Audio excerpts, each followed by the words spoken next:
Welcome to this latest edition of the Real Deal Podcast on this 12th of August 2019. I'm your host, Cyril Gerald Quinn, discussing the world of sports and pop culture. As always, we are streaming live on my YouTube channel, Real Deal Podcast. It will be up on Blog Talk Radio in a couple hours. It will be available via YouTube in about roughly 20 to 30 minutes after the broadcast has concluded. Hope everybody out there enjoyed their weekend as we not wind down summer, but a couple weeks. Everybody will be back in school uh, down here. If you're down in DMV, some certain schools have already started. Couples and certainly more to follow, but still got a couple. For the East Coast and some parts of the area down here, still got a couple of weeks for the to continue and for left in the summer. But again, it goes by quick before you know it. College football will kick off August 24th, and NFL opening night will be kicking off as well. Green Bay and Chicago, and that's where we're going to begin with the NFL with Trent Williams of the Washington football team, who refuses to report to Washington, is right now in a situation where he does not trust the medical staff. You heard Sue Cravens come out and back him in terms of that. You had with Sue Cravens, of course, the ex Redskin who claims that he was misdiagnosed, is still in filed a grievance against Washington that is still ongoing.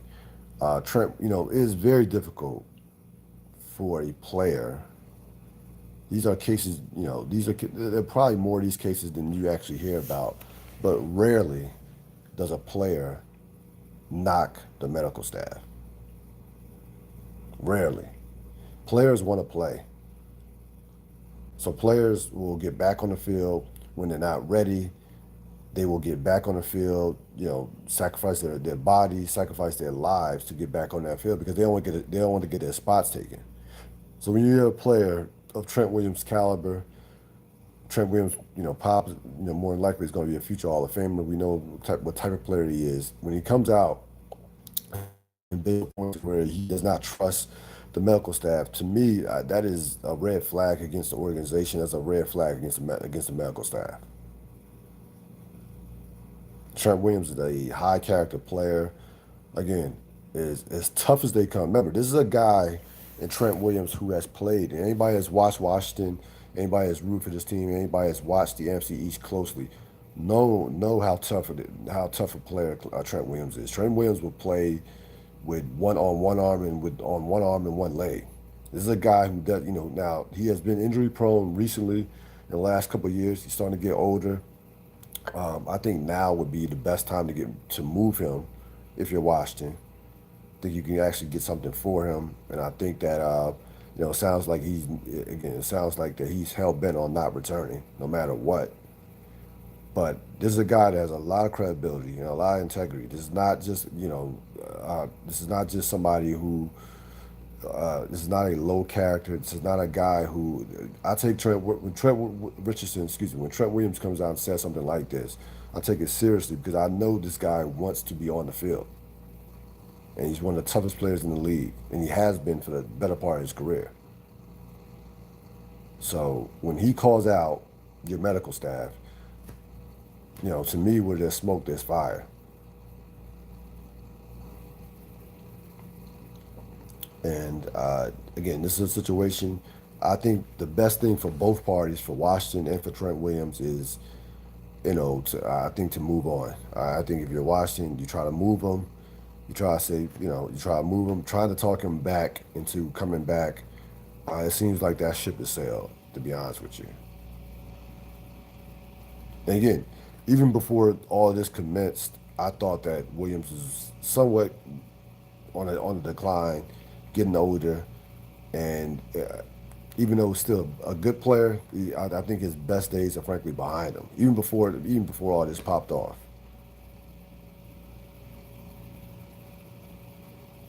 But again, if you're going to ask me who to side with, Trent Williams or the Washington medical staff or the Washington organization, I'm siding with Trent Williams every day of the week and twice on Sunday.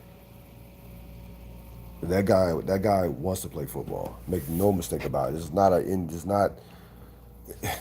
a guy who misses games, who wants to miss games, and who doesn't want to be on the field. And again, it is very rare that you see players call out medical staffs. It does not happen that often in any sport. It doesn't happen that often.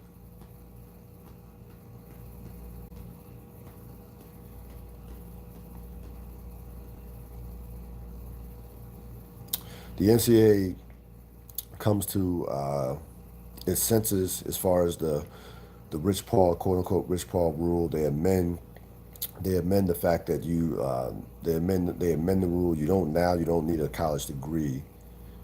You don't need a college degree to represent a player. It was to me it's just a dumb rule that really actually would have hurt the NCAA, because to me who were you would have more guys who would not be one and dones and who would just go straight to the NBA or go straight to Europe. Remember, the NBA is going to start taking players directly from high school coming up in 2022. Even before that, 2020, 2021, Rich Paul has become maybe the most powerful agent in the NBA right now in terms of his clientele list. He'll take guys out of high school, get them signed in Europe, and take it from there. So I don't think that I think that it would have got to a point to where they actually would have made Rich Paul more powerful had they kept this rule, and it was in their best interest to go back on this rule, and to go back on this rule and just let these players make their own decisions and not try to listen. You're not going to stop Rich Paul and LeBron James. It's just not going to happen. They were going to find a way around this anyway. Again, you would have had players going directly from the NBA, going from directly from high school to the NBA, or directly going from high school to Europe for a year until they were eligible to play in the NBA. That's what it would have happened. So I think this was an easy, this was an easy rule to amend. This was something that that faced so much backlash. And again, it just made no sense. It really made no sense from the NBA. I mean, the NBA was basically cutting his nose to spite his face. It would have hurt. It would not have hurt Rich Paul. It would not hurt Rich Paul to me. It would have hurt the NCAA a lot more than it would have hurt Rich Paul, because guys are going to go to seeing what Rich Paul has done in terms of how many max contract guys that he has under him, whether it be LeBron James, Ben Simmons, John Wall, just to name a few, Anthony Davis. Guys are going to gravitate to Rich Paul, seeing what he's done with that crew of players, and just wanting to be a part of the LeBron James tree. Clutch Sports. They realize this guy's the most powerful agent. He may be the most powerful agent in sports right now, not just the NBA. Like, it's not out of the runs. That's not crazy to say that he's the most powerful agent in sports right now.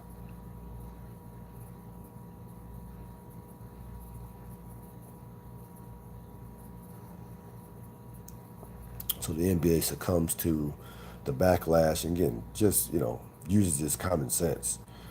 NBA schedule came out today. The NBA continues to get softer and softer each year. Uh, you have the amount of 10 games that will be up here at 10:30 reduced from 57 to 33. You have the All-Star break is going to be a week for all teams. You have an all-time low in back-to-backs for teams, where teams will have an average of 12.4 back-to-backs. I'm just wondering, when will it get to a point to where Adam Silver goes pro league and anti-players. Like when will he, because any commissioner has to make a decision at a certain point to where they have to do, to where what they do for the best interest of the game may not coincide with what's for the best interest of your players. And he's going to have to make that decision. Now, it could be the next collective bargaining agreement. It could be with this, with resting players. But right now, I mean, Adam Silver is seemingly in the pocket of the players, seemingly. I mean, everything is geared towards the players. And again, I don't blame the players for wanting to try to get everything they possibly can from Adam Silver. But as a commissioner, again, you can knock David Stern for all you want. David Stern, I didn't agree with everything David Stern believed in or said, but you can't knock the growth of the game under David Stern. And David Stern knew how to protect the league. And at a certain point, there's going to come a point in time where Adam Silver is going to have to protect the league. And again, protecting the league may not be completely in the best interest of the players. That time is coming sooner than later. Some of the highlights of the schedule, again, the Christmas Day. You have the Lakers, Clippers, Houston, Golden State, Miami, Philly, Toronto, Boston, New Orleans, Denver. The Lakers lead the amount of appearances, national television appearances with 31. A little bit surprised that Golden State is second with 30. A little bit surprised by that, but Golden State still has a pedigree of winning. They still have Steph Curry. They still have Steph Curry, Draymond Green, Clay. They'll get Clay Thompson back, and again, I think Golden State is going to be a little bit better than what people expected, especially if Clay Thompson is able to come back sometime after the All-Star break. He probably won't miss. He's not going to miss the whole season. They still have some nice pieces. They'll be a threat. They'll be a threat in the playoffs. Maybe not to get to the finals, but a threat to possibly upset one of those top seeds. But again, the overall theme of the NBA schedule is it is player friendly to a T. I mean, these teams, organizations have no excuse to frequently rest their star players, especially on primetime games, or especially at home. They have zero excuse to rest their players frequently over the course of the season. The NBA has gone out of its way to protect these players. And again, it makes you wonder about, the NBA has gone out of their way to protect their players, but guys still are getting hurt at a frequent rate.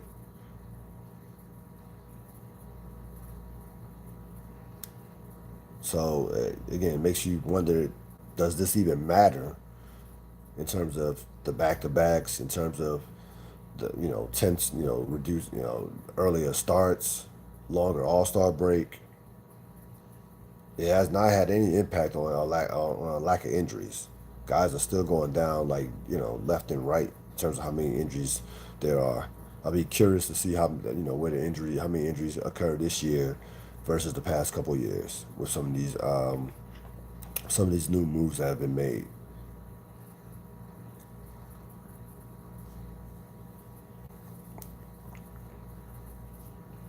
With all that being said, the NBA season doesn't start for another month and a half, so you still have some time you still have some time with the NBA season in terms of when the NBA season starts.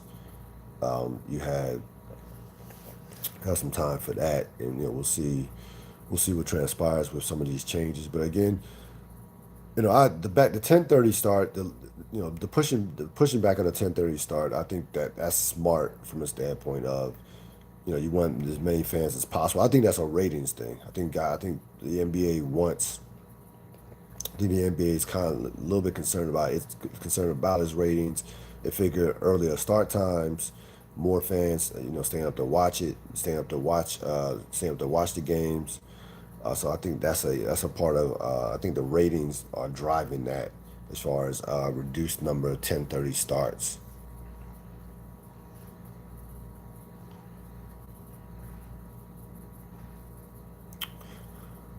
I would be interested to see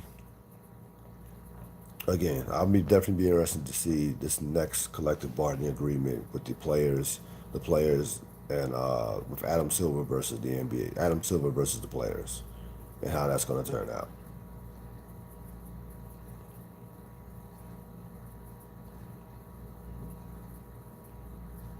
Because if you're an owner of a team, you got to be a little bit nervous on how much pro player Adam Silver is right now, especially in comparisons to David Stern. Like if I was the owner, I would feel like Adam Silver is too pro player right now.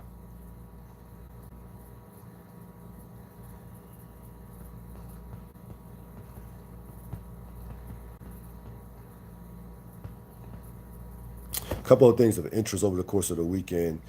Um, uh, if I don't know if anybody saw the NBA, the WNBA fight with uh, with Brittany Griner and Christina Nigwe was hilarious.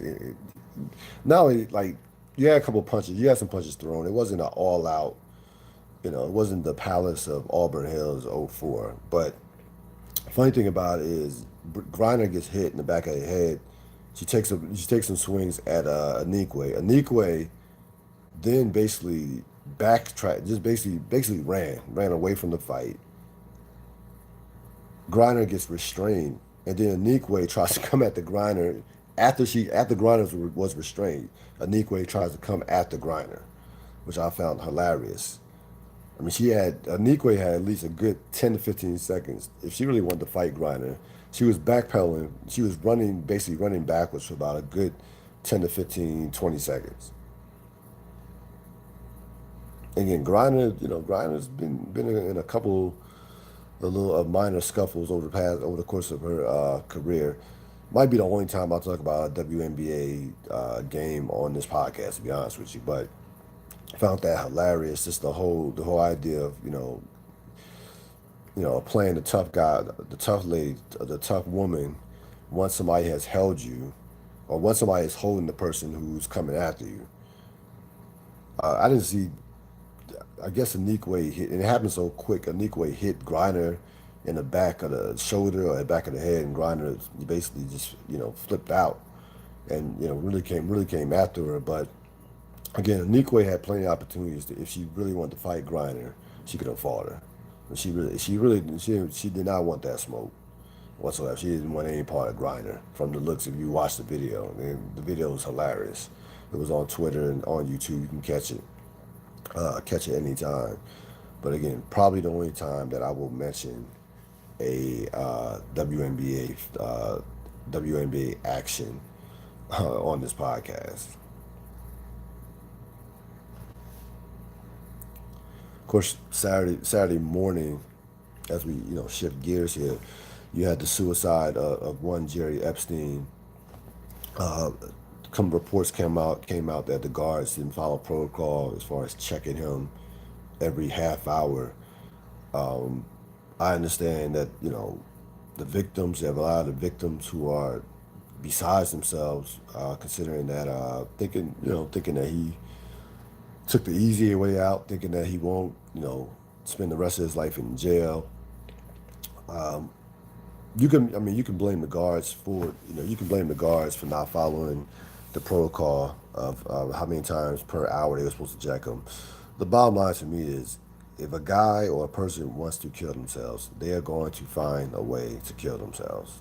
I think ultimately there's nothing you can do about somebody who really wants to die. And this guy, there was no way that this guy who was a multi-millionaire, had been living, you know, the good life as far as the money in terms of the money and his lifestyle. There was no way that guy was going to spend the rest of his golden years and the rest of his life in prison. It was not going to happen. When I heard about this on Saturday, I was not the least bit surprised by it. Again, I think if you're a victim of it, I can't tell a victim of somebody who was a victim how to feel. I think there probably certainly is a sense of disclosure, not closure. There's a sense of, I don't listen. I don't think he got away with anything. I mean, I don't think you have to be in a dark place to commit suicide, and if there's a heaven, he's not in it.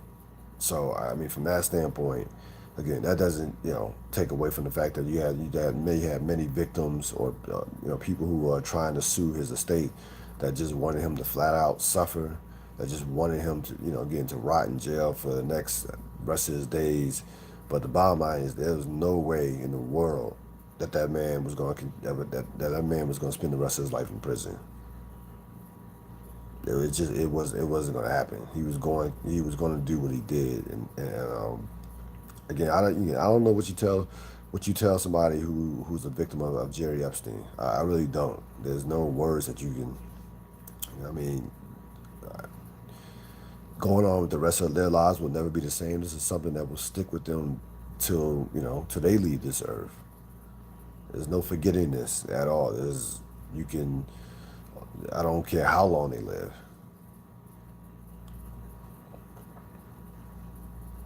But there is no way that was going to be prevented. I don't care if they would have been checking his prison, his cell every 5 minutes or every 2 minutes. It doesn't matter. There's no way you can keep a guy from doing, from offing yourself.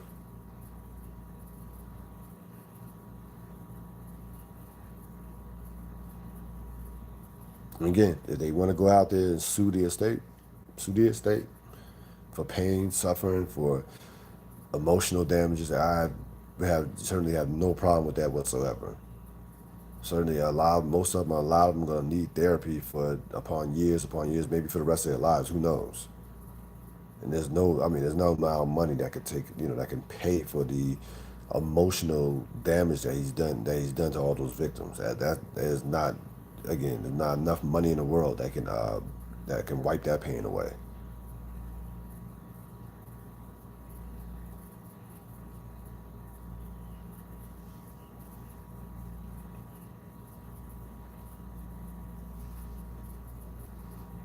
Also makes me wonder about why the protocol wasn't followed, considering that this was he had to be a high suicide risk and a high profile client, prisoner.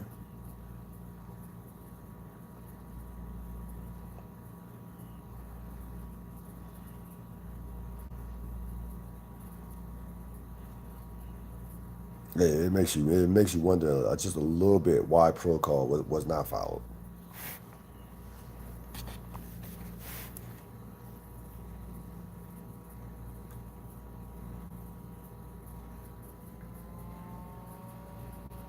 But I would say that to the victims, you can't let this guy dictate the rest of your years. I mean, some of the victims, well, it doesn't matter how old you are.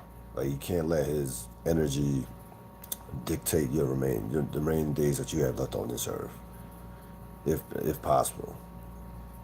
It's one thing to remember, it's one thing to never forget, but you can't let him dictate it. You can't. I mean, he's already taken enough away as far as the pain, as far as the suffering, but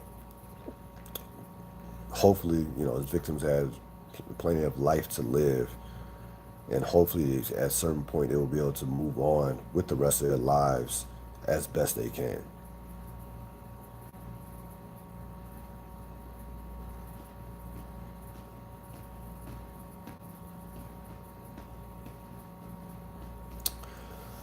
You had a gold medal fencer race in Bowdoin, took a knee at the Pan American Games. When things like this happen, it kind of gets swept under the carpet. I remember the Oakland A, and I believe he took a knee. I forgot his name last year, but he might not have been in Major League. I think he was on the Major League roster. He could have been on Triple A roster. I think he was in the Oakland A's farm system, Triple A, and he took a knee, and it kind of got swept on apart. Kind of got swept under the carpet. Well, this young man takes a knee at a high profile event, the Pan American Games, gold medal winner, one of the best, of course, fencers in the world. He takes a knee, protesting. basically protesting civil rights and things of that nature. And again, it kind of got swept under the carpet, under the carpet. Kind of, it probably will be like a 1 day, 1 or 2 day story. Um, I give him a lot of credit because, from a standpoint of having a heart to do that at that particular time, and also taken away from his own moment of winning a gold medal. I mean, he could easily say to himself, "Look, this is my moment. This is I worked, years upon years to get to the top of the sport, gold medal winner." But he chose to use this platform to express himself. And whether you disagree with it or not, one thing you cannot knock is how courageous and it's selfless to me. It's selfless because remember that is his moment. That is his moment, being a gold medal winner. Now you can easily say it was the moment of the other player of the silver medalist and the bronze medalist. Remember, he won the gold medal. He won the gold medal. So he really should be locked in on that particular moment as much as anyone as a gold medal winner. And I applaud him for sacrificing his moment to make a point and to use that platform to express himself.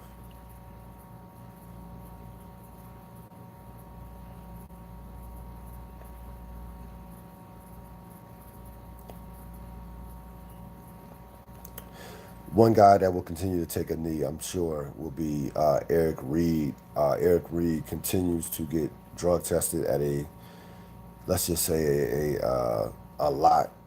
He's already been through 2 weeks of training camp. He's already been in. He's already had two random drug tests. Carolina Panthers safety, who of course, along with Colin Kaepernick, was one of the players that was kneeling a couple years back. He continues to kneel. He continues to kneel. Unlike Kaepernick, he was able to get back in the NFL. He's with Carolina, and listen, I think if you're Eric Reed, this is something that is going to come with the territory here. He's going to be a target for the rest of his career, as long as he's on. As long as he's on, I think even if he stopped kneeling, I think he still would be a target. So I think this is something that's not going away anytime soon. Um, I think it will ratchet up over the course of the season. He probably will set a record for how many drug tests that he will take over the course for the rest of his career. This is something that is not going away because he's a target.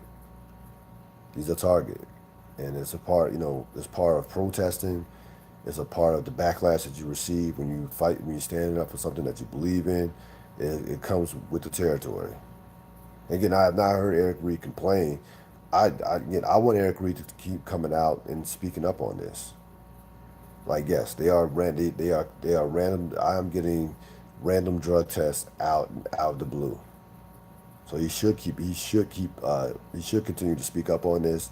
He should continue to express himself. He should continue to kneel. Why stop now?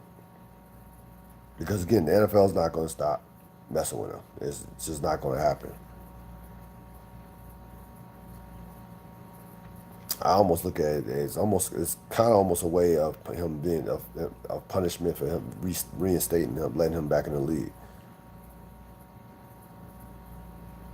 All right, you can play in the NFL, but this is what you're going to deal with moving forward. Kaepernick has become too big of a cultural figure to let back in the league. He's too big. He's just too big of he's too big for the NFL right now.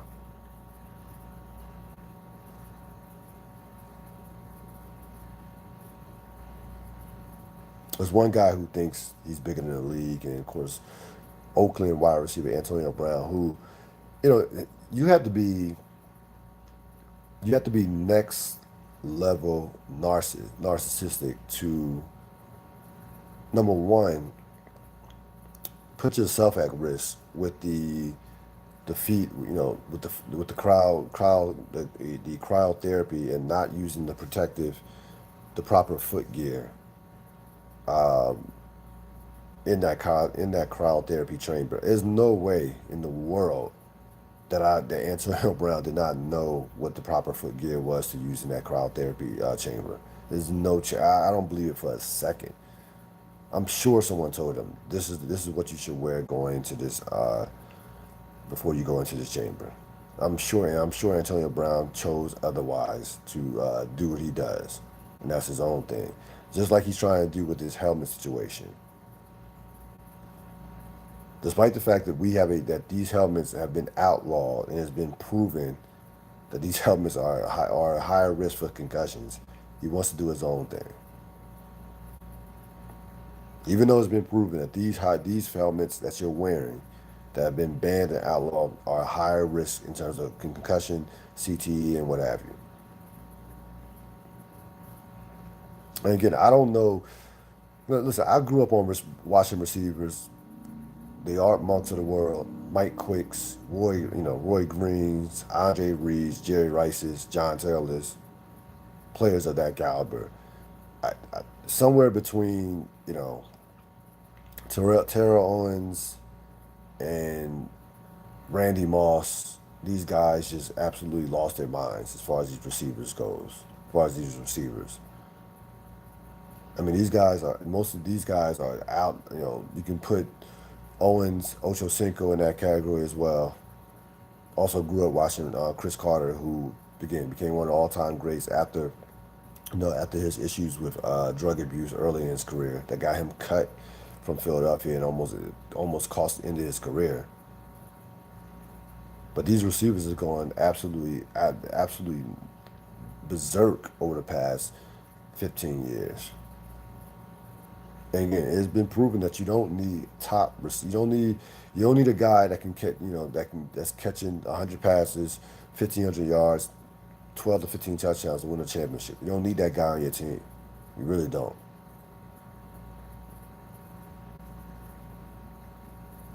And again, you already see the ass kissing by Oakland Raiders, John Gruden. We support him. None of it is his fault. He wants to be on the field. Blah blah blah. Just that much more, entitlement, empowerment. The guy comes in, he comes into training camp on a hot air balloon.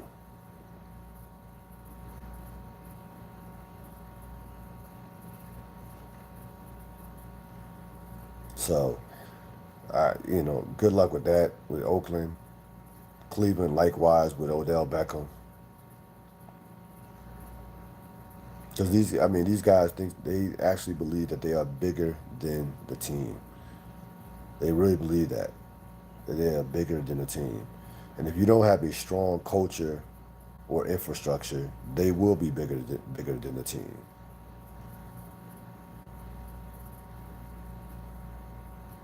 Randy Moss came to New England. You had Belichick. Came to Minnesota. You had Dennis Green, Chris Carter, and some veterans around him.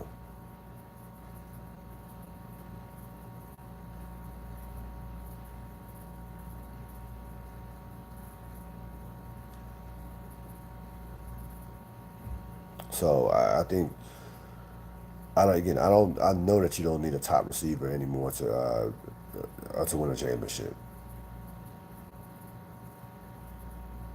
I understand that Julio Jones came close a couple years with Atlanta, but Julio Jones doesn't act like that. He is the antithesis of what these diva receivers. Yeah, Julio Jones is class personified on the field and off the field.